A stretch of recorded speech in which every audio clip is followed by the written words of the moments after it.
실례지만 여긴 제 아버지 무덤인데 왜 여기서 울고 계세요? 귓가에 날아와 박힌 낯선 남자의 목소리에 제 세상이 산산조각 났습니다. 10년이었습니다. 제 남편 김정수가 이 차가운 땅 속에 묻힌 지. 저는 그 10년의 세월 동안 단 하루도 빼놓지 않고 이곳을 찾아 남편의 이름을 쓸고 닦았습니다. 이곳은 제 남은 삶의 유일한 성지이자 제 고독한 슬픔을 기댈 수 있는 마지막 안식처였습니다. 그런데 오늘 제 성지에 낯선 남자가 서 있었습니다. 저보다 더 서럽게, 저보다 더 애끓는 모습으로 제 남편의 묘비 앞에서 흐느끼고 있었습니다. 그리고는 제게 물었습니다. 왜 당신이 내 아버지의 무덤 앞에서 울고 있느냐고. 저는 떨리는 손으로 묘비를 가리켰습니다. 제 손끝에는 남편의 이름, 김정수 세 글자가 선명하게 새겨져 있었습니다. 여보시오. 여기 이름이 내 남편 이름이오. 당신이 무언가 착각한 게 아니오? 하지만 남자는 고개를 저었습니다. 그의 붉게 충혈된 눈에는 저와 같은 깊은 슬픔이 담겨 있었습니다. 알고 있습니다. 저희 아버지 함자도 김정수입니다. 그 순간 제 평생의 믿음이 발밑에서부터 무너져 내렸습니다. 내 남편의 무덤, 내 기억, 내 인생의 진실이 송두리째 뒤바뀌고 있었습니다. 오늘 저는 이 거짓된 무덤 앞에서 시작된 한 남자의 숨겨진 진실과 그 진실을 마주해야만 했던 한 늙은 아내의 처절한 여정에 대해 들려드리려 합니다. 대체 무엇이 진짜였고 제 남편은 누구였으며 제 곁에 서 있는 저 남자는 또 누구였을까요? 본격적인 이야기가 궁금하시다면 채널 구독과 좋아요를 꼭 부탁드립니다. 새벽 4시 반. 어둠과 빛이 힘겹게 서로를 밀어내는 그 희미한 시간에 저는 어김없이 눈을 떴습니다. 70평생을 몸에 익힌 습관이었습니다. 젊을 적에는 남편과 아이들의 아침을 챙기기 위해, 교단에 설 때에는 제자들에게 부끄럽지 않은 선생이 되기 위해, 그리고 남편이 세상을 떠난 지난 10년 동안은 지독한 고독이 저를 잠 못 들게 만들었기 때문입니다. 삐걱거리는 무릎을 일으켜 침대에서 내려오자 텅 빈 집의 서늘한 공기가 혹겹 잠옷 위로 스며들었습니다. 제 옆자리는 10년째 주인을 잃고 차갑게 식어 있었습니다. 저는 거실로 나와 가장 먼저 남편의 사진 앞에 정갈하게 물 한 잔을 올렸습니다. 제사상에나 올릴 법한 유난스러운 행동이었지만 이것은 제 하루를 시작하는 경건한 의식이었습니다. 흑백 사진 속의 남편, 김정수는 여전히 30대의 그 늠름하고 반듯한 모습으로 저를 바라보고 있었습니다. 평생을 초등학교 교사로 재직하며 단 한 번도 원칙과 도리를 어기지 않았던 사람. 아내와 자식에게는 누구보다 헌신적이었고 동료들에게는 존경받았던 사람. 제 기억 속 남편은 그렇게 흠결 하나 없는 완벽한 인물이었습니다. 여보, 저예요. 밤새 안녕하셨어요? 대답 없는 사진을 향해 말을 거는 것은 이제 익숙한 일이었습니다. 한때는 아이들의 웃음소리와 남편의 헛기침 소리로 북적이던 이 넓은 집은 이제 낡은 괴종시계의 째깍거리는 소리만이 유일한 말벗이 되어주고 있었죠. 아들 내외는 분가한 뒤로는 명절이나 생신 때가 아니면 얼굴 한 번 비추기 어려웠습니다. 가끔 전화를 걸어도 어머니, 저희도 먹고 살기 바빠서요라는 볼멘 소리만 돌아올 뿐이었습니다. 그들의 세상에서 늙은 어미는 이미 잊혀가는 존재, 가끔씩 챙겨야 하는 숙제 같은 존재일 뿐이었습니다. 저는 그런 자식들을 탓하지 않았습니다. 그저 남편의 빈자리가 너무나 클 뿐이라고 생각했습니다. 남편만 살아 있었더라면 이 집의 온기가, 우리 가족의 웃음소리가 이렇게까지 싸늘하게 식지는 않았을 거라고. 저는 오늘 아침에도 어김없이 남편의 무덤을 찾아갈 준비를 시작했습니다. 남편이 좋아했던 하얀 국화 한 다발을 신문지에 곱게 싸고 작은 보온병에는 따뜻한 숭늉을 담았습니다. 살아생전 남편은 제가 끓여주는 구수한 숭늉 한 사발을 세상에서 가장 큰 행복이라고 말하곤 했었죠. 정순아, 당신과 우리 아들이 내 삶의 전부요. 내가 더 열심히 일해서 당신 손에 물 한 방울 안 묻히고 살게 해주리다. 지금도 귓가에 생생한 그 목소리, 저를 바라보던 그 따뜻한 눈빛. 남편은 제게 세상의 전부였습니다. 제 젊음이었고, 제 자랑이었으며, 제 버팀목이었습니다. 저는 그 완벽했던 사랑의 기억에 기대어 남편이 떠나간 뒤에 10년이라는 긴 세월을 버텨왔습니다. 하지만 정말 완벽했을까요? 옷장 문을 열고 외출복을 꺼내 입는 순간, 제 뇌리에는 아주 오래되고 희미한, 그러나 지워지지 않는 기억의 파편 하나가 불쑥 떠올랐습니다. 남편이 알아눕기 시작하던 마지막 몇 달. 유난히 그의 행동에는 이해할 수 없는 구석들이 있었습니다. 평생을 제게 모든 것을 공유하던 사람이 그날따라 서재 문을 굳게 닫아 걸고 밤늦도록 누군가와 낮은 목소리로 통화를 하곤 했습니다. 제가 무슨 일이냐고 물으면 그저 학교 동창일세. 상갓집 문제로 의논할 게 좀 있어서라며 얼버무렸지만 그의 눈빛은 늘 무언가를 숨기는 듯 깊고 어두웠습니다. 한 번은 지방에 학회가 있다며 2박 3일간 집을 비운 적도 있었습니다. 평생 출장 한 번 가지 않던 사람이었습니다. 저는 몸도 성치 않은데 무리하는 것이 아닌가 걱정했지만 남편은 제 걱정을 손살에 치며 막았죠. 그리고 며칠 뒤 돌아온 남편의 얼굴은 학회에 다녀온 사람의 얼굴이 아니었습니다. 깊은 수심과 탈진한 기색이 역력했고 그의 와이셔츠 주머니에서는 제가 한 번도 본 적 없는 낡은 은방울꽃 무늬 손수건이 발견되기도 했습니다. 제가 누구 것이냐고 묻자 남편은 당황하며 동료, 교사가 흘린 것을 잠시 맡아둔 것이라며 황급히 서랍 깊숙한 곳에 넣어버렸습니다. 그때는 그 모든 것이 그저 병세가 깊어진 탓이라고만 생각했습니다. 평생을 강직하게 살아온 사람이 자신의 나약함을 가족에게 보이기 싫어 홀로 끙끙 앓는 것이라고. 저는 그 어렴풋한 의심들을 남편에 대한 믿음과 사랑으로 애써 덮어버렸습니다. 아니야, 그럴 리가 없어. 내 남편 김정수는 평생 나 하나만을 바라보고 가족을 위해 헌신한 사람이었는데. 저는 고개를 세차게 저으며 불길한 기억의 잔상들을 털어냈습니다.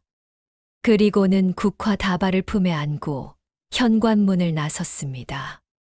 아침 안개가 자욱하게 깔린 길을 걸어 버스 정류장으로 향했습니다. 제 발걸음은 남편을 만난다는 설렘으로 조금은 가벼웠지만 제 마음 한구석에는 방금 전 떠올렸던 그 낡은 손수건의 잔상이 안개처럼 스산하게 피어오르고 있었습니다. 그 작은 균열이 제 평생의 믿음을 송두리째 무너뜨릴 거대한 지진의 전조였다는 것을 저는 아직 알지 못했습니다. 남편의 묘소로 향하는 버스 차창 밖으로 익숙한 풍경들이 느리게 스쳐 지나갔습니다. 저 풍경들이 10년의 세월 동안 얼마나 많이 바뀌었는지, 그리고 그 시간 동안 저 또한 얼마나 늙고 외로워졌는지 생각하니 마음 한구석이 시큰거렸습니다. 공동묘지 입구에 내려 저는 가파른 언덕길을 천천히 올랐습니다. 제 손에 들린 하얀 국화 다발 위로 아침 햇살이 부서져 내렸습니다. 이곳은 제게 세상에서 가장 슬프지만 동시에 가장 평온한 공간이었습니다. 마침내 남편의 무덤 앞에 섰습니다. 반듯한 묘비에는 제가 수천 번도 더 쓸고 닦았을 남편의 이름, 김정수 세 글자가 정갈하게 새겨져 있었습니다. 저는 가져온 부드러운 수건에 물을 묻혀 밤새 이슬을 맞았을 묘비를 정성껏 닦아내기 시작했습니다. 마치 살아생전 남편의 지친 등을 닦아주던 것처럼 제 손길에는 그리움과 사랑이 가득했습니다.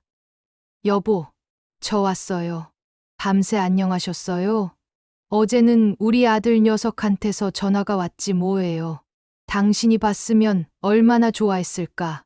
이제는 제법 어른이 다 돼서 이 늙은 어미 걱정도 다 해주고 당신이 하늘에서 잘 보살펴준 덕분인가 봐요. 대답 없는 묘비를 향해 속삭이는 것은 저만의 오랜 의식이었습니다. 그렇게 한참 동안 남편과 두런두런 이야기를 나누고 가져온 국화를 꽂아두고 일어서려던 순간이었습니다. 어디선가 아주 가까운 곳에서 낯선 흐느낌 소리가 들려왔습니다. 소리내어 우는 통곡이 아니라 슬픔을 억지로 억누르다 못해 터져 나오는 그런 처절한 흐느낌이었습니다. 저는 소리가 나는 쪽으로 고개를 돌렸습니다. 그리고 제 눈을 의심했습니다. 제 남편의 묘비 바로 옆 몇 걸음 떨어지지 않은 소나무 아래에 한 중년의 사내가 등을 보인 채 서 있었습니다. 그의 어깨는 아주 가늘게 그러나 격렬하게 떨리고 있었습니다. 남자의 차림새는 저처럼 화려하지 않았습니다. 낡았지만 깨끗하게 다려 입은 양복, 반듯하게 빗어 넘긴 머리, 언뜻 보기에도 평범하고 성실해 보이는 인상이었습니다. 누구일까? 남편의 옛 제자인가? 아니면 내가 모르는 동료라도 있었나? 제 머릿속은 온갖 추측으로 복잡해졌습니다. 10년의 세월 동안 이 자리에서 저 외에 다른 사람이 남편을 위해 눈물 흘리는 모습은 단 한 번도 본 적이 없었기 때문입니다. 저는 잠시 망설이다 조심스럽게 그에게 다가갔습니다. 그의 슬픔이 너무나도 깊어 보여 차마 그냥 지나칠 수가 없었습니다. 저 실례지만 누구신지요? 제 남편과 혹시 아는 분이셨습니까? 제 목소리에 남자는 화들짝 놀라며 몸을 돌렸습니다. 그리고 저는 그의 얼굴을 보고 다시 한번 숨을 멈춰야 했습니다.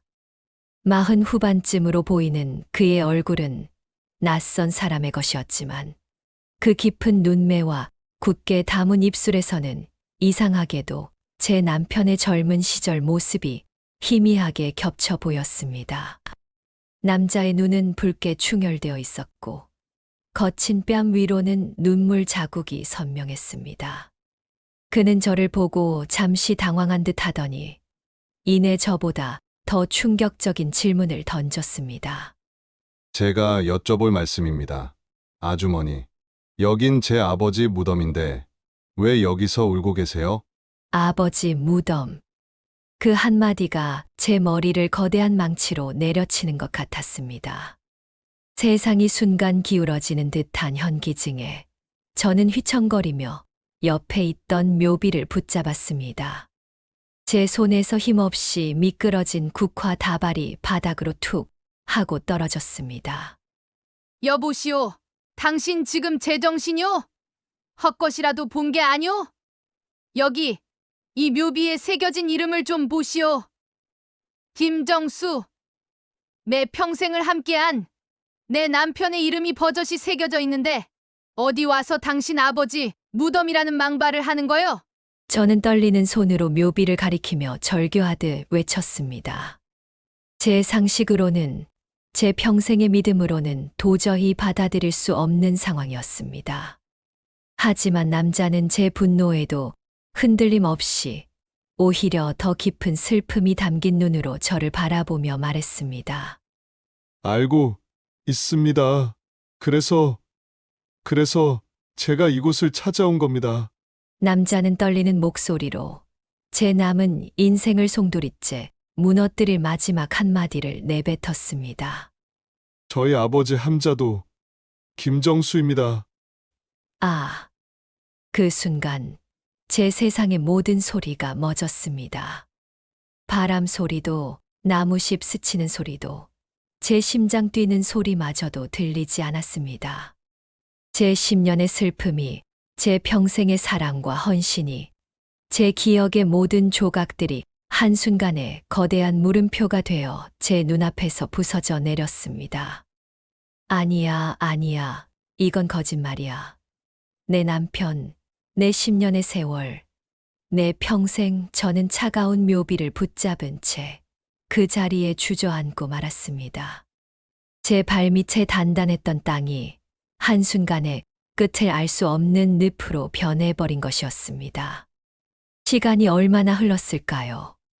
저는 차가운 묘비를 붙잡은 채 텅 빈 눈으로 허공만 바라보고 있었습니다.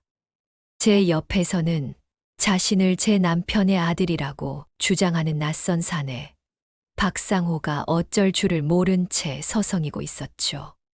제 평생의 믿음이 발밑에서부터 모래성처럼 무너져 내리고 있었습니다. 정신을 차려야 했습니다. 저는 평생을 교사로 살아온 김정순입니다. 이성으로, 논리로, 사실관계로 평생을 살아온 사람입니다. 이런 말도 안 되는 상황에 휘둘릴 수는 없었습니다. 당신 지금 나를 상대로 사기라도 치려는 거요?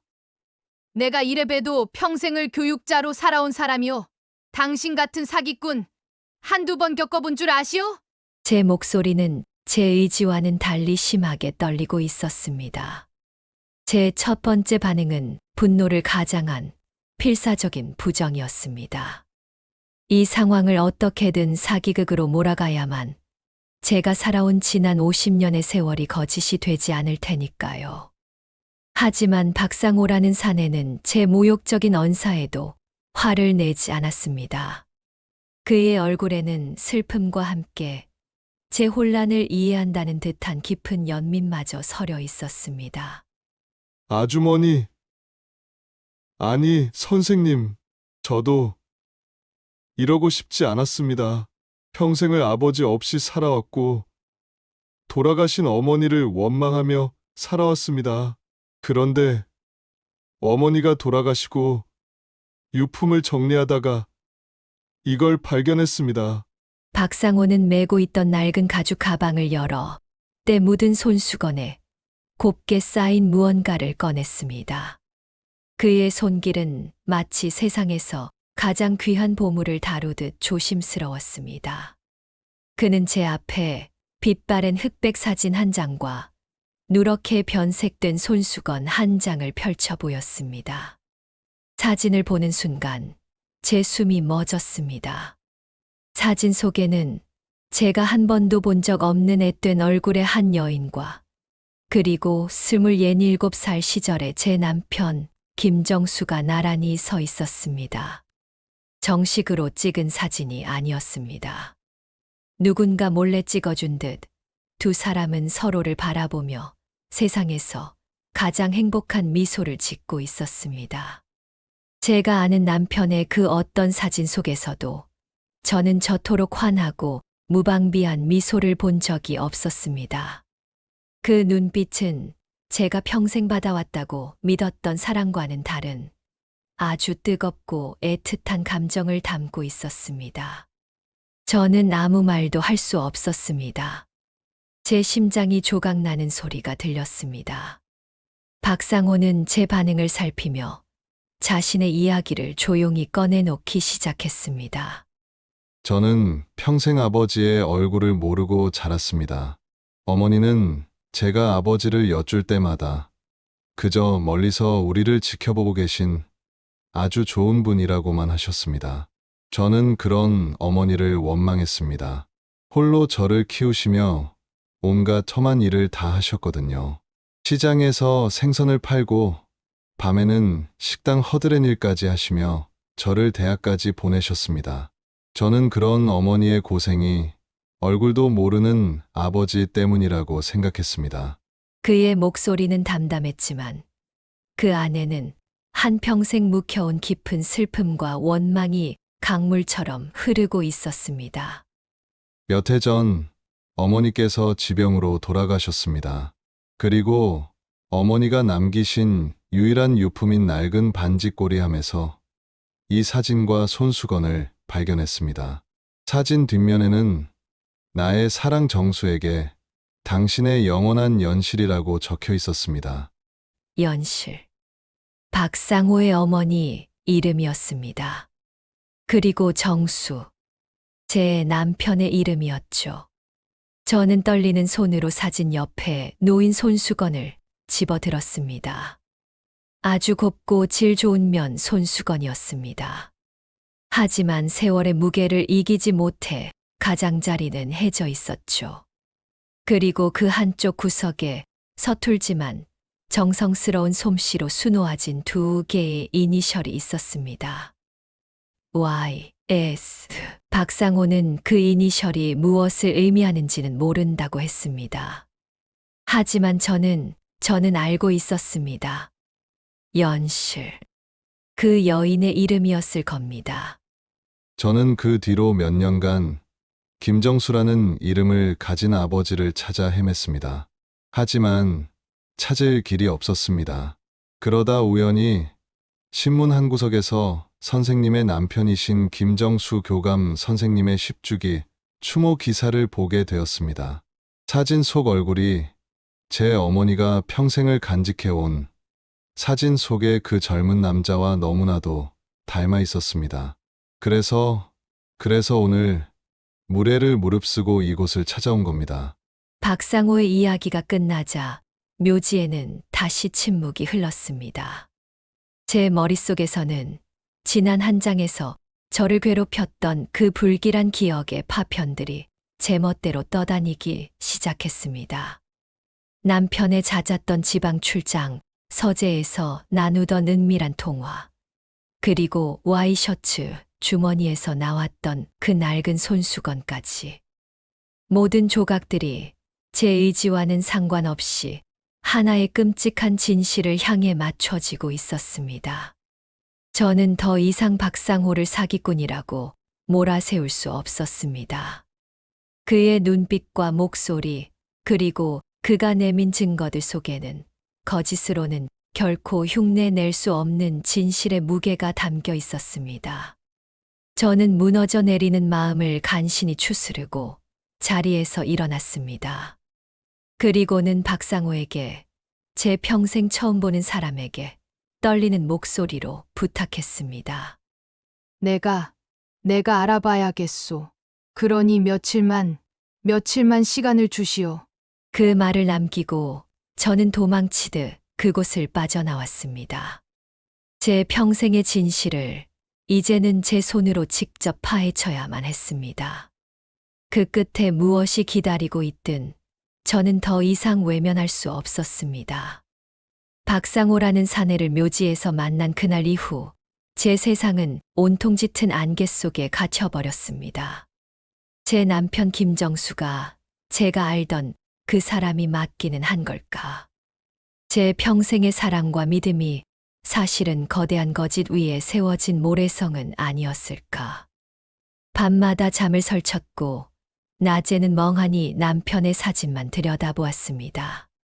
사진 속 남편은 여전히 다정한 미소를 짓고 있었지만 이제 그 미소 뒤에 숨겨진 또 다른 얼굴이 보이는 듯해 온몸에 소름이 돋았습니다. 혼자서는 이 거대한 진실의 무게를 감당할 수 없었습니다. 며칠을 끙끙 앓던 저는 결국 제 낡은 수첩에서 가장 믿음직한 이름 하나를 찾아 전화를 걸었습니다. 박은미. 제가 교직에 있을 때 가장 아꼈던 제자이자 지금은 서울에서 가장 잘 나가는 변호사가 된 아이였습니다. 선생님, 저 은미예요. 무슨 일 있으세요? 목소리가 왜 그러세요? 수화기 너머로 들려오는 은미의 걱정스러운 목소리에 저는 그만 참았던 눈물을 터뜨리고 말았습니다. 저는 은미에게 자초지종을 설명했고, 은미는 제 이야기를 묵묵히 들어주더니 당장 자신의 사무실로 오시라고 했습니다. 다음 날, 저는 박상호와 함께 은미의 변호사 사무실을 찾았습니다. 통유리창 너머로 서울의 전경이 한눈에 내려다 보이는 높고 삐걱한 빌딩이었습니다. 박상호는 이런 곳이 처음인 듯 어색한 표정으로 제 뒤만 묵묵히 따랐습니다. 사무실에 들어서자 어느새 50살의 중년이 된 제자 은미가 저를 와락 끌어안았습니다. 선생님, 대체 이게 다 무슨 일이에요? 왜 혼자 끙끙 앓고 계셨어요?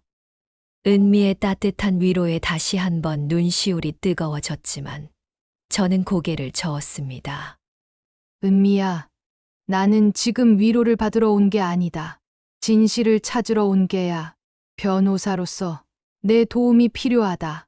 우리는 회의실 테이블에 마주 앉았습니다. 저는 박상호가 제게 보여주었던 흑백 사진과 OIS 이니셜이 수놓아진 낡은 손수건을 테이블 위에 올려놓았습니다. 박상호는 다시 한번 자신의 어머니와 아버지에 대한 이야기를 담담하게 풀어놓았습니다. 은미는 변호사답게 감정적인 동요 없이 날카로운 눈으로 증거를 살피고 박상호의 이야기에 귀를 기울였습니다. 모든 이야기를 들은 은미는 잠시 침묵하더니 단호한 표정으로 말했습니다. 선생님, 지금부터는 감정적으로 대응하시면 안 됩니다. 저희가 해야 할 일은 박상호 씨의 주장이 사실인지 아닌지를 오직 서류와 기록이라는 객관적인 증거를 통해 확인하는 것입니다. 만약 사실이라면 그 이후의 일은 그때 가서 결정해도 늦지 않습니다. 그날부터 은미와 저는 제 남편 김정수의 과거를 파헤치는 길고도 고통스러운 여정을 시작했습니다. 은미는 변호사의 권한으로 저희가 접근할 수 없는 기록들을 하나씩 열람하기 시작했습니다. 가장 먼저 확인한 것은 남편의 공식적인 가족관계 등록부였습니다. 예상대로 그 어디에도 박상호나 그의 어머니인 최연실이라는 이름은 존재하지 않았습니다.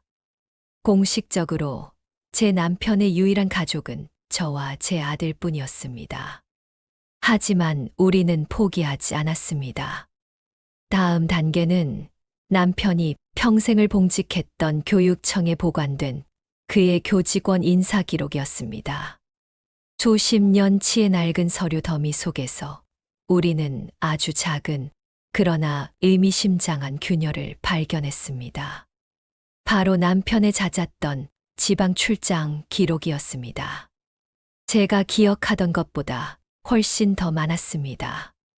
특히 박상호가 태어났던 해를 전후로 남편은 집안의 대소사 혹은 개인적인 사유를 들어 유독 전라남도의 한 소도시로 여러 차례 휴가를 내거나 출장을 다녀온 기록이 남아 있었습니다.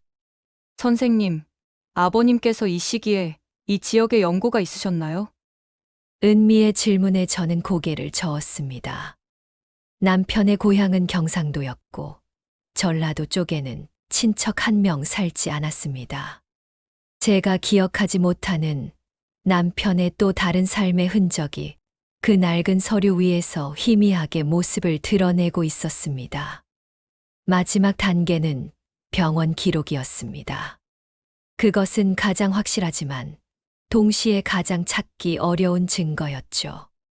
은미는 남편의 출장 기록에 등장하는 그 소도시의 모든 병원과 의원에 박상호가 태어났던 해의 출생 기록 정보 공개를 요청하는 공문을 보냈습니다. 개인정보보호법 때문에 쉽지 않은 과정이었지만 은미는 포기하지 않았습니다. 며칠이 지났습니다. 매일매일이 피를 말리는 기다림의 연속이었습니다. 그러던 어느 날 오후 은미에게서 다급한 전화가 걸려왔습니다. 선생님, 찾았어요. 지금 바로 제 사무실로 와주세요. 한달음에 달려간 사무실에서 은미는 제게 팩스로 전송된 낡은 서류 한 장을 내밀었습니다. 그것은 48년 전 전라남도의 작은 개인 병원에서 발급된 출생증명서 사본이었습니다. 제 눈은 미친 듯이 서류 위를 훑어 내렸습니다. 출생증명서. 산모 성명 최연실. 아기 성명 박상호. 부 성명 김정수. 김정수. 제 남편의 이름이 다른 여자의 이름과 다른 아이의 이름 옆에 지울 수 없는 활자로 선명하게 박혀 있었습니다. 제가 평생을 바쳐 지켜왔던 믿음의 성벽이 그 얇은 종이 한 장에 의해 와르르 무너져 내리는 순간이었습니다. 제가 기억하던 남편의 모든 출장은 거짓이었습니다. 그는 일이 아닌 또 다른 가족을 만나러 갔던 겁니다. 제 눈앞이 캄캄해졌습니다. 제 평생의 사랑이, 제 50년의 결혼 생활이 뿌리부터 부정당하는 기분이었습니다. 저는 의자에 주저앉아 더 이상 소리도 내지 못한 채 눈물만 흘렸습니다. 은미와 박상호는 아무 말 없이 그저 제 곁을 지켜줄 뿐이었습니다. 한참을 울고 나서야 저는 흐르는 눈물을 닦고 고개를 들었습니다. 슬픔과 배신감은 여전했지만 그 너머로 또 다른 감정이 차가운 분노와 함께 피어오르고 있었습니다.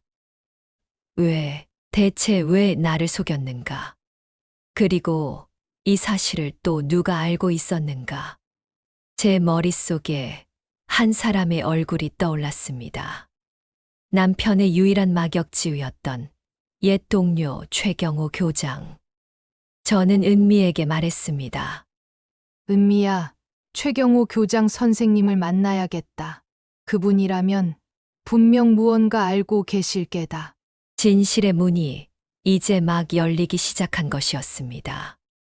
변호사 사무실을 나온 뒤 제 머릿속은 온통 출생증명서에 찍힌 남편의 이름으로 가득 차 있었습니다. 김정수. 그 세 글자는 지난 50년간 제게 신뢰와 안정의 상징이었습니다. 하지만 이제 그 이름은 제가 알지 못했던 또 다른 삶과 제가 가늠할 수 없는 깊이의 비밀을 품은 낯선 기호가 되어버렸습니다. 저는 더 이상 남편의 아내가 아닌 그의 과거를 파헤치는 탐정이 되어야만 했습니다. 집으로 돌아온 저는 밤새 잠 못 이루고 서재를 뒤졌습니다. 남편의 유품이 담긴 낡은 상자들을 수십 년 만에 처음으로 열어보았죠. 그 안에는 빛바랜 앨범과 낡은 만년필, 그리고 교직 생활 동안 받은 수많은 상장들이 가득했습니다. 모든 것이 제가 아는 남편의 정직하고 성실했던 삶을 증명하고 있었습니다. 하지만 그 어디에도 최연실이라는 여인이나 박상호라는 아이의 흔적은 없었습니다. 남편은 자신의 비밀을 무덤까지 완벽하게 가지고 간 것이었습니다. 대체 왜 나를 속여야만 했는가? 그리고 이 사실을 또 누가 알고 있었을까? 다음 날 아침, 저는 제자 은미와 함께 차에 올랐습니다. 제 머릿속에 떠오른 단 한 사람, 남편의 유일한 막역지우였던 옛 동료, 최경호 교장 선생님을 만나기 위해서였습니다. 이제 80이 넘은 최 교장 선생님은 몇 해 전부터 경기도 외곽의 한적한 요양원에 머물고 계셨습니다. 요양원으로 향하는 차창 밖으로 익숙했던 도시의 풍경이 멀어지고 낯선 시골의 풍경이 펼쳐졌습니다. 제 인생도 마치 이 길과 같다는 생각이 들었습니다. 평생을 익숙하고 안전한 길만 걸어왔다고 믿었는데 이제 와보니 전혀 알지 못했던 낯선 길 위에 덩그러니 서 있는 기분이었습니다. 최 교장 선생님은 곱게 물든 단풍나무 아래 벤치에 앉아 저희를 기다리고 있었습니다. 세월의 무게에 몸은 쇠약해지셨지만 총기 넘치던 그 눈빛만은 여전했습니다. 그는 저를 보자마자 오랜 친구의 아내를 만난 듯 따뜻한 미소로 반겨주었습니다. 이게 얼마만인가, 정순 여사. 여기까지 어인 일로 왔는가. 은미, 너도 왔구나. 여전히 씩씩한 모습이 보기 좋다. 우리는 한참 동안 과거를 추억하며 안부를 물었습니다. 하지만 저는 알고 있었습니다. 그의 따뜻한 눈빛 깊은 곳에 무언가 말하지 못할 비밀을 감춘 자의 미세한 불안감이 숨겨져 있다는 것을. 저는 더 이상 시간을 끌지 않았습니다. 품속에서 제가 그동안 모아온 증거들을 조심스럽게 꺼내 그 앞에 내려놓았습니다. 48년 전의 흑백 사진, YS 이니셜이 새겨진 손수건, 그리고 결정적인 증거인 출생증명서 사본까지. 교장 선생님, 이게 대체 어찌 된 일인지 이제는 제게 말씀해 주셔야겠습니다. 제 말에 최 교장 선생님의 얼굴에서 미소가 싹 가셨습니다. 그는 서류들을 한참 동안 말없이 내려다보더니 이내 땅이 꺼져라 깊은 한숨을 내쉬었습니다. 그의 눈빛은 회한과 슬픔으로 흐려졌습니다. 그는 오랫동안 망설였습니다. 죽은 친구와의 의리를 지켜야 한다는 마지막 책임감과 평생을 속고 살아온 제게 진실을 알려야 한다는 양심 사이에서 고뇌하는 모습이 역력했습니다. 마침내 그는 떨리는 목소리로 입을 열었습니다. 정순 여사, 자네 남편, 정수 그 친구는 평생을 죄책감에 시달리며 살았소. 하지만 끝내 자네에게, 그리고 자신의 아이에게 진실을 말할 용기가 없었던 게야. 최 교장 선생님의 입을 통해 저는 제가 전혀 알지 못했던 남편의 젊은 시절 이야기를 찢어지는 가슴을 부여잡고 들어야만 했습니다. 남편은 저와 결혼하기 전 가난하지만 맑고 순수했던 한 여인, 최연실이라는 여인과 목숨처럼 사랑했다고 합니다. 하지만 교사 집안의 장남이었던 남편과 고아 출신이었던 연실 씨의 사랑을 시댁에서는 결코 허락하지 않았습니다. 정수 아버님, 즉 자네 시아버님의 반대가 극심했소. 가문의 명예에 흠이 된다며 당장 헤어지지 않으면 의절하겠다고 엄포를 놓으셨지. 정수는 요심과 사랑 사이에서 몇 달을 피가 마르도록 고뇌했소. 그러던 중 연실 씨가 덜컥 아이를 갖게 되었습니다. 그것이 바로 박상호였습니다.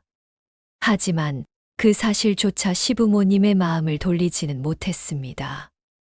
오히려 그들은 정수에게 저와의 정략 결혼을 강요했습니다. 같은 교사 집안에 흠잡을 데 없는 며느리감이었던 저를 말입니다. 정수는 결국 굴복했소. 연실 씨와 아이를 지켜주지 못했지. 대신 평생을 뒤에서 돕겠다고, 아버지로서의 도리는 다하겠다고 약속하고 눈물로 그 여인을 떠나보냈다고 했소. 그리고 자네와 결혼한 게야. 최 교장 선생님의 고백을 듣는 내내 제 눈에서는 눈물이 멈추지 않았습니다. 그것은 분노의 눈물이 아니었습니다. 깊고 깊은 슬픔의 눈물이었습니다. 제 남편은 제가 알고 있던 것처럼 강하고 반듯하기만 한 사람이 아니었습니다. 그는 자신의 비겁한 선택에 평생을 얽매여 사랑하는 사람들을 모두 불행하게 만든 나약하고 고통받은 한 남자였을 뿐입니다. 제가 믿었던 가족을 위해 희생한 남편상은 그렇게 산산조각이 나버렸습니다. 남편의 잦았던 출장은 연실 씨와 아들 상호를 몰래 만나러 갔던 길이었습니다. 그의 서재에서 들려오던 은밀한 통화는 그들에게 생활비를 붙여주기 위한 연락이었습니다. 그리고 그의 마지막 날들, 그토록 깊었던 수심은 자신이 떠나고 나면 홀로 남겨질 또 다른 가족에 대한 걱정과 죄책감 때문이었을 겁니다. 저는 남편의 배신보다 평생을 고통 속에서 이중의 삶을 살아야 했던 그의 인생이 더 가슴 아팠습니다. 하지만 이 진실을 과연 제 아들과 며느리는 받아들일 수 있을까요? 그들의 탐욕스러운 눈빛이 떠오르자 제 마음 속에서는 슬픔과는 다른 차가운 결심이 서서히 고개를 들기 시작했습니다. 최경호 교장 선생님을 만나고 돌아온 그날 밤, 저는 뜬 눈으로 밤을 새웠습니다. 남편의 배신, 그리고 그 배신 뒤에 숨겨진 평생의 고뇌와 죄책감. 그 모든 감정들이 뒤섞여 제 마음을 무겁게 짓눌렀습니다.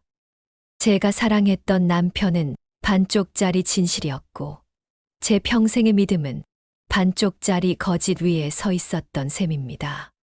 하지만 이상하게도 분노보다는 슬픔이, 원망보다는 연민이 더 크게 밀려왔습니다. 다음 날, 저는 아들 내외를 집으로 불렀습니다. 이 무거운 진실을 이제는 알려야만 했습니다. 그들이 어떤 반응을 보일지 두려웠지만, 그럼에도 그들은 제 유일한 가족이었으니까요. 아들 내외는 제가 부르자마자 한달음에 달려왔습니다. 며느리는 제가 좋아하는 과일 바구니를, 아들은 제 건강을 염려하며 값비싼 영양제를 사 들고 왔습니다. 겉으로 보기에는 더없이 효심 깊은 자식들의 모습이었습니다. 하지만 저는 알고 있었습니다. 그들의 효심은 남편이 세상을 떠난 지난 10년 동안 아주 교묘하고 계산적으로 변해왔다는 것을. 남편이 살아있을 때만 해도 아들 내외는 제게 살갑게 굴었습니다. 며느리는 저를 어머니라 부르며 딸처럼 따랐고, 아들은 무뚝뚝해도 늘 제 건강을 먼저 챙겼습니다. 하지만 남편의 3년상이 끝나고 유산 문제가 거론되기 시작하면서부터 모든 것이 달라졌습니다. 그들은 제게 생활비를 드린다는 명목으로 제 모든 통장과 인감의 관리를 자처했습니다. 어머니, 이제 연세도 있으신데 이런 복잡한 건 저희가 알아서 할게요. 어머니는 그냥 편히 쉬시기만 하세요. 처음에는 저를 위하는 마음이라고 생각했습니다. 하지만 시간이 흐를수록 그들의 행동은 저를 위하는 것이 아니라 저를 고립시키는 것에 가까웠습니다. 그들은 제 오랜 친구들과의 만남을 어머니 힘드신데 굳이 나가실 필요 있냐며 은근히 막았고, 제가 새로운 것을 배우려 하면 그 연세에 뭘 새로 배우시냐며 무시하기 일쑤였습니다. 그들의 세상에서 저는 점점 보호라는 이름 아래 모든 것을 통제받아야 하는 판단력 흐린 늙은이가 되어가고 있었습니다. 그리고 그 통제의 핵심에는 언제나 돈이 있었습니다. 제가 가진 아파트, 남편이 남긴 작은 상가, 심지어 제 연금 통장까지. 모든 재산의 흐름은 이제 제 아들과 며느리의 손안에 있었습니다. 저는 그들의 그늘 아래서 경제적으로 그리고 정신적으로 서서히 고립되어 갔습니다. 저는 그런 두 사람을 거실 소파에 앉히고 지난 며칠간 제가 겪었던 모든 일들을 차분하게, 그러나 한치의 숨김도 없이 털어놓았습니다.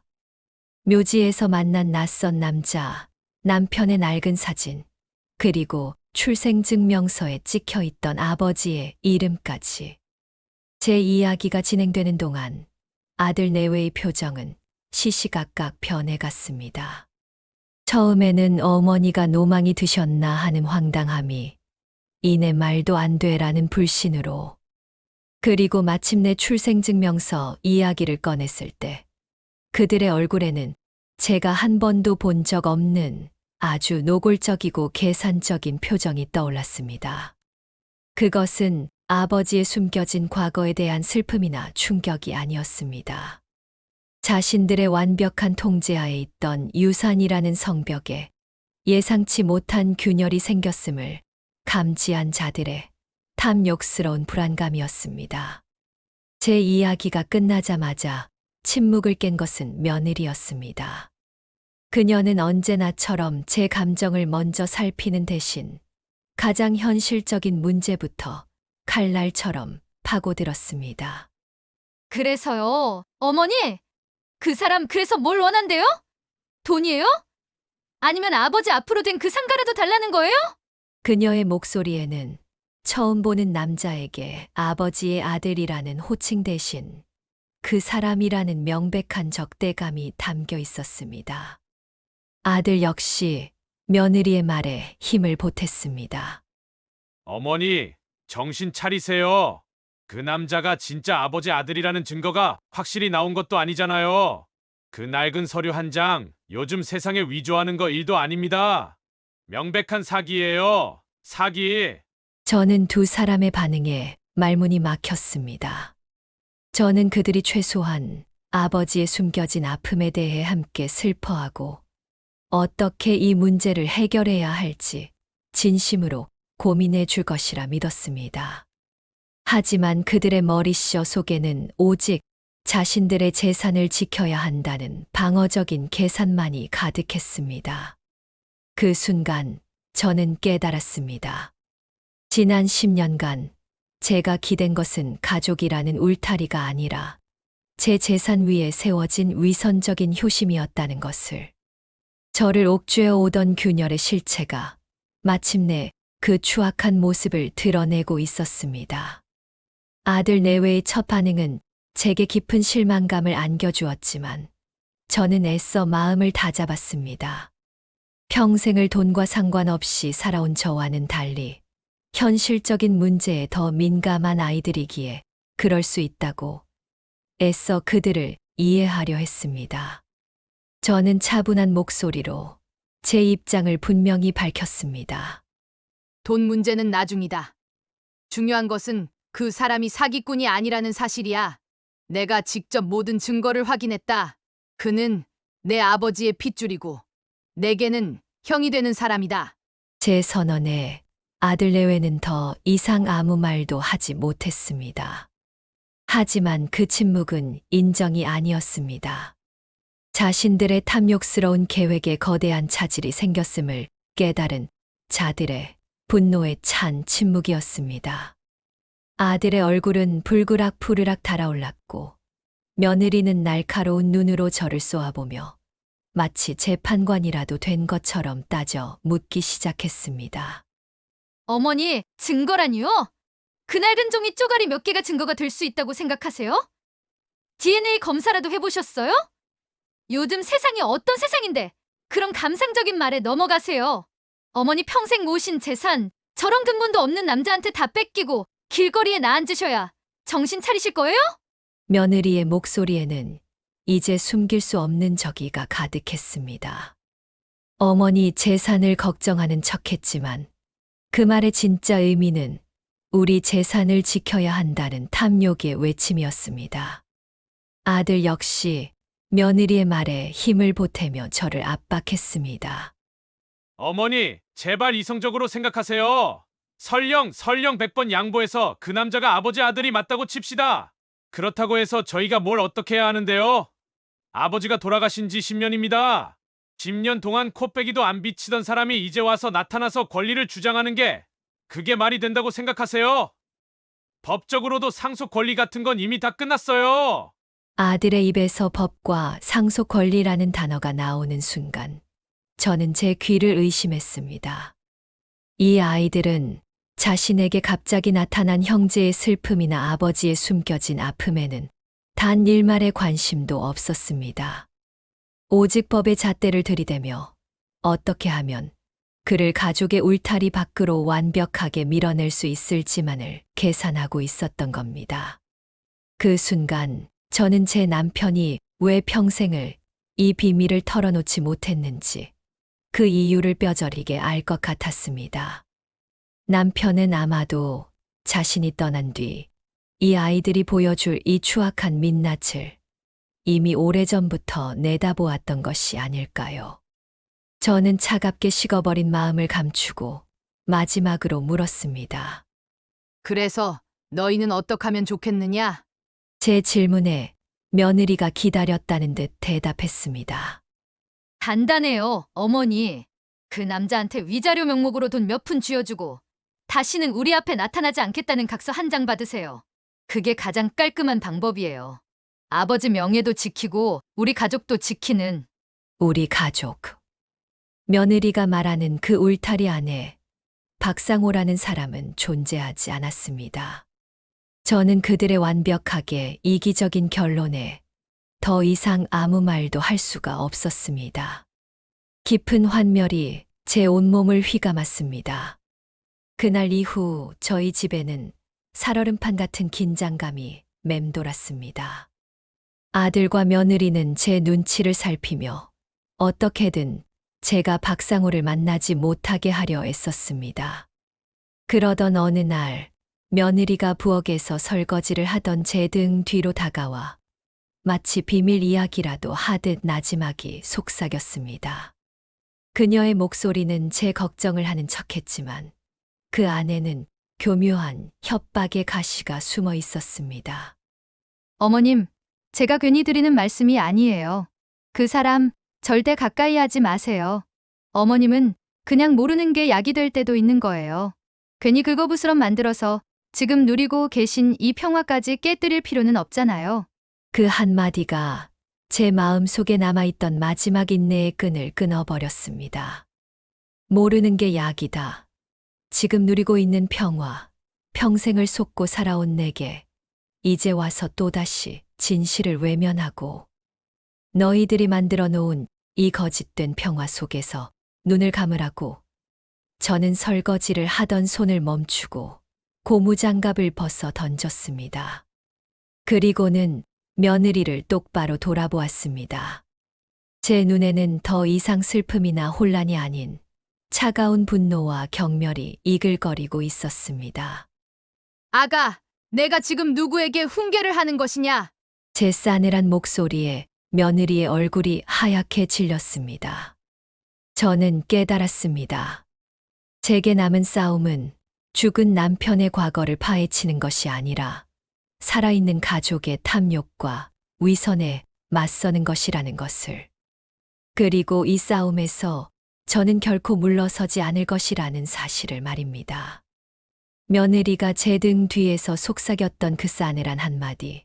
어머님은 그냥 모르는 게 약이라는 그 말이 제 마음속에 남아있던 마지막 미련과 인내를 남김없이 불태워 버렸습니다. 저는 더 이상 슬픔에 잠긴 늙은 과부가 아니었습니다. 제 손으로 직접 진실의 무대를 세우고 그 위에서 거짓된 배우들을 끌어내리기로 결심한 차갑고 단호한 연출가였습니다. 그 무대는 바로 남편의 10주기 추모식 날이었습니다. 저는 며칠에 걸쳐 직접 사람들에게 연락을 돌렸습니다. 남편의 옛 동료들과 제가 평생을 가르쳤던 애제자들, 그리고 저희 부부를 오랫동안 지켜봐 온 마을 사람들까지. 아들과 며느리에게는 아버님 가시는 길 마지막으로 성대하게 추모해 드리고 싶다고 말했습니다. 그들은 제 의도를 전혀 눈치채지 못한 채 자신들이 상주로서 주목받을 수 있는 마지막 기회라고 생각하는 듯 아주 적극적으로 제 제안에 동참하더군요. 그리고 저는 이 무대의 가장 중요한 주인공이 될 박상호 씨에게도 조용히 연락을 취했습니다. 추모식이 열리는 날, 강당은 남편을 기억하는 수많은 사람들로 가득 찼습니다. 제단 위에는 남편의 온화한 미소가 담긴 영정사진이 놓여 있었고, 사람들은 그 앞에 국화꽃을 바치며 고인의 명복을 빌었습니다. 제 아들과 며느리는 가장 앞자리에 앉아 마치 이 모든 행사의 주인이라도 되는 양 찾아오는 조문객들을 맞이하며 슬픔을 연기하고 있었습니다. 그들의 위선적인 모습을 보며 제 마음속에서는 차가운 분노가 소용돌이쳤습니다. 추모사가 끝나고 사회자가 유족을 대표해 제가 인사를 할 차례라고 알렸습니다. 제가 단상 위로 올라서자 장내에는 숙연한 침묵이 흘렀습니다. 제 아들과 며느리는 제가 그저 감사 인사를 전하고 내려올 것이라 생각하는 듯 지루한 표정으로 저를 바라보고 있었죠. 저는 마이크 앞에 서서 잠시 숨을 골랐습니다. 그리고는 제 평생의 무게를 담아 입을 열었습니다. 오늘 제 남편이자 여러분의 동료, 그리고 스승이었던 고 김정수 선생님의 10주기를 맞아 귀한 걸음을 해주신 모든 분들께 유족을 대표해 깊은 감사의 말씀을 드립니다. 저는 잠시 말을 멈추고 객석에 앉은 사람들의 얼굴을 하나하나 둘러보았습니다. 그리고는 제 아들과 며느리를 똑바로 응시하며 말을 이었습니다. 여러분 모두 제 남편을 강직하고 성실하며 오직 가족만을 위해 헌신했던 사람으로 기억하고 계실 겁니다. 저 또한 지난 10년간 그렇게 믿으며 살아왔습니다. 하지만 오늘 저는 우리가 알지 못했던 제 남편의 또 다른 삶, 평생을 죄책감과 그리움 속에서 홀로 고통받아야 했던 그의 숨겨진 진실에 대해 말씀드리고자 이 자리에 섰습니다. 제 말에 장내가 술렁이기 시작했습니다. 아들과 며느리의 얼굴이 하얗게 굳어지는 것이 보였습니다. 저는 아랑곳하지 않고 제자 은미가 준비해준 스크린에 낡은 흑백 사진 한 장을 띄웠습니다. 남편과 최연실이라는 여인이 함께 웃고 있는 바로 그 사진이었습니다. 이 사진 속의 여인을 아시는 분은 아마 아무도 없을 겁니다. 제 남편은 젊은 시절 이 여인과 목숨처럼 사랑했고 두 사람 사이에는 아이까지 있었습니다. 하지만 집안의 극심한 반대로 남편은 자신의 사랑과 아이를 지켜내지 못했습니다. 저는 최경호 교장 선생님의 증언이 담긴 녹취록을 짧게 재생했고 이어서 출생증명서 사본을 스크린에 띄웠습니다. 부 김정수. 그 선명한 글자에 장내의 모든 사람들이 경악을 금치 못했습니다. 제 남편은 평생을 또 다른 가족에 대한 죄책감 속에서 살았습니다. 그리고 그가 남긴 아들은 아비의 얼굴도 모른 채 50년 가까운 세월을 홀로 힘겹게 살아와야만 했습니다. 저는 객석 가장 뒷자리에 조용히 앉아있던 박상호를 향해 손짓했습니다. 상호 씨, 잠시 이쪽으로 올라와 주시겠어요? 모든 사람의 시선이 그에게로 쏠렸습니다. 박상호는 떨리는 발걸음으로 단상 위로 올라와 제 옆에 섰습니다. 그의 눈에는 눈물이 가득했습니다. 여러분, 이 사람이 바로 제 남편이 평생을 마음에 묻고 살아야 했던 그의 아들 박상우입니다. 그리고 법적으로는 아니지만 이제는 제게도 아들이 되는 사람입니다. 그 순간 며느리가 자리에서 벌떡 일어나 제게 소리쳤습니다. 어머니, 지금 뭐 하시는 거예요? 이 추모식 자리에서 아버님 명예를 이렇게 더럽히셔야겠어요. 저 사람은 사기꾼이라고 제가 몇 번을 말씀드려요. 하지만 그녀의 발악은 이미 기울어진 전세를 뒤엎을 수 없었습니다. 저는 그런 며느리와 고개를 숙인 채 아무 말도 못하는 제 아들을 향해 제 마지막 판결을 내렸습니다. 내가 오늘 이 진실을 밝히는 것은 남편의 명예를 더럽히기 위함이 아니다. 오히려 그 반대다. 나는 평생을 고뇌 속에서 살다 간 내 남편의 배신을 이제는 미워하지 않기로 했다. 그의 나약함을 이제는 용서하기로 했다. 그러나 살아있는 이 사람의 존재를, 제 핏줄의 존재를 사기꾼이라 매도하며 돈 몇 푼 때문에 부정하는 것은 내 남편과 이 아이를 2번 죽이는 일이다. 나는 그것을 결코 용납할 수 없다. 제 외침이 강당 전체를 울렸습니다. 아들과 며느리는 수백 명의 사람들이 지켜보는 앞에서 자신들의 추악한 탐욕과 위선을 남김없이 폭로당했습니다. 그들의 얼굴은 더 이상 핏기 하나 없이 창백하게 질려 있었습니다. 그들은 더 이상 그 자리에 앉아 있을 체면도 용기도 없었습니다. 결국 두 사람은 모든 사람의 경멸 어린 시선을 받으며 도망치듯 추모식장을 빠져나갔습니다. 진실의 무대 위에서 거짓된 배우들은 그렇게 퇴장했습니다. 제가 아들 내외의 등을 향해 마지막 선언을 했을 때 추모식장의 공기는 잠시 얼어붙는 듯 했습니다. 거짓의 배우들이 퇴장한 무대 위는 당황한 사람들의 웅성거림으로 가득 찼죠. 저는 그 모든 시선 속에서 단상 아래에 홀로 서서 눈물 흘리고 있는 박상호 씨에게로 천천히 걸어갔습니다. 그는 제게 평생의 죄인이라도 된 것처럼 고개를 들지 못했습니다. 저는 아무 말 없이 그의 거칠고 투박한 손을 제 두 손으로 따뜻하게 감싸 잡았습니다. 이제부터는 울지 마시오. 당신 잘못이 아니니. 제 나지막한 위로에 박상우 씨는 참았던 서름을 터뜨리며 어린아이처럼 통곡했습니다. 저는 그의 등을 묵묵히 토닥여 주었습니다. 그것은 용서나 화해의 제스처가 아니었습니다. 평생을 서로 다른 곳에서 같은 사람을 그리워하며 외롭게 살아왔을 우리 두 사람을 위한 아주 뒤늦은 위로였습니다. 그날 이후 제 텅 비었던 집에는 새로운 온기가 스며들기 시작했습니다. 처음에는 모든 것이 어색했습니다.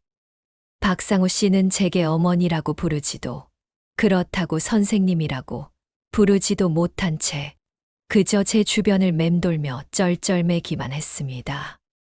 하지만 그 어색함의 다리를 놓아준 것은 다름 아닌 그의 어린 딸, 제게는 손녀가 되는 아이 하은이었습니다. 7살 배기 하은이는 제 할아버지의 젊은 시절을 꼭 빼닮은 맑고 깊은 눈을 가진 아이였습니다. 할머니, 이 책 읽어주세요. 엄마 없이 아빠와 단둘이 살아온 탓인지 하은이는 제게 유독 살갑게 다가왔습니다. 저는 제 무릎에 앉아 책을 읽어달라고 조르는 그 작은 아이를 차마 밀어낼 수가 없었습니다. 저는 평생의 습관처럼 아이의 눈높이에 맞춰 동화책을 읽어주기 시작했습니다. 제 목소리에 귀를 기울이는 하은이의 초롱초롱한 눈망울을 보며 저는 잊고 있던 행복의 감정이 제 마음속에서 다시 피어나는 것을 느꼈습니다. 박상우 씨는 그런 저희의 모습을 멀리서 그저 묵묵히 바라보곤 했습니다. 그는 말수가 적은 사람이었지만 행동으로 자신의 마음을 보여주었습니다. 삐걱거리던 제 집의 대문 경첩에 기름칠을 해주었고 제 낡은 서재의 전등을 더 밝은 것으로 갈아주었습니다. 그가 묵묵히 고쳐놓은 집안의 낡은 것들처럼 제 마음에 무너진 구석들도 조금씩 제자리를 찾아가는 기분이었습니다. 물론 제 원래 아들 내외와의 관계는 완전히 끝이 났습니다. 그들은 추모식 이후 제게 단 한 번의 사과도 하지 않았습니다. 오히려 변호사를 통해 박상우 씨가 유산 상속에서 제외되어야 한다는 파렴치한 소송을 걸어왔죠. 하지만 그들의 탐욕은 제자 은미의 단호한 법적 대응과 그날의 진실을 목격한 수많은 사람들의 증언 앞에서 힘없이 무너졌습니다. 저는 그들에게 최소한의 도리만을 남기고 나머지 모든 인연의 끈을 잘라냈습니다. 몇 번의 계절이 흐른 어느 가을날이었습니다. 우리는 다 함께 남편의 묘소를 다시 찾았습니다. 작년 가을 제가 홀로 눈물 흘리며 걸었던 그 길을 이제는 제 새로운 아들과 제 손녀의 손을 잡고 나란히 걷고 있었습니다. 묘비 앞에 선 박상우 씨는 이제 울지 않았습니다. 그는 아버지의 묘비 앞에 깊이 고개를 숙이고 자신이 살아온 지난 세월을 담담하게 고했습니다. 그리고 하은이는 제 할아버지에게 인사를 드리듯 자신이 길가에서 꺾어온 작은 들국화 한 송이를 묘비 앞에 조심스럽게 내려놓았습니다. 그리고는 제게 다가와 작은 손으로 제 주름진 손을 꼭 잡았습니다. 그 작은 손길의 온기가 제게 전해지는 순간 저는 비로소 깨달았습니다. 진실은 때로 지독하게 쓰라리고 제 평생을 뒤흔들 만큼 고통스럽지만 그것을 정면으로 마주하고 받아들일 때만 비로소 구원이 시작된다는 것을. 제 남편은 제게 완벽한 사랑을 주지 못했습니다. 하지만 그는 제게 이 새로운 인연이라는 제 남은 생을 채워나갈 마지막 선물을 남겨주고 떠난 것이었습니다. 저는 묘비에 새겨진 남편의 이름을 어루만지며 마음속으로 마지막 인사를 건넸습니다. 여보, 이제는 정말 괜찮습니다. 감춰진 진실은 언젠가 반드시 그 모습을 드러내기 마련입니다. 제 남편의 후회는 돌이킬 수 없었지만 제가 그 진실을 받아들이고 책임을 지기로 결심했을 때 제게는 새로운 길이 열렸습니다. 때로는 늦었다고 생각하는 순간이 가장 빠른 시작일지도 모릅니다. 시니어의 삶에서도 뒤늦은 용서와 새로운 가족은 절망을 이겨내는 또 다른 희망이 될 수 있다는 것을 저는 제 삶을 통해 배웠습니다. 여러분도 혹시 지나온 삶의 길 위에서 미처 용서하지 못한 사람, 다가가지 못한 진실이 남아있지는 않으신가요? 지금이라도 늦지 않았습니다. 진실을 마주하고 용서와 화해의 손을 내미는 용기가 여러분의 남은 시간을 더욱 찬란하게 빛나게 만들 것입니다. 오늘 이야기가 마음에 와닿으셨다면 구독과 좋아요 부탁드립니다. 여러분의 따뜻한 한마디가 저희에게는 큰 힘이 됩니다. 감사합니다.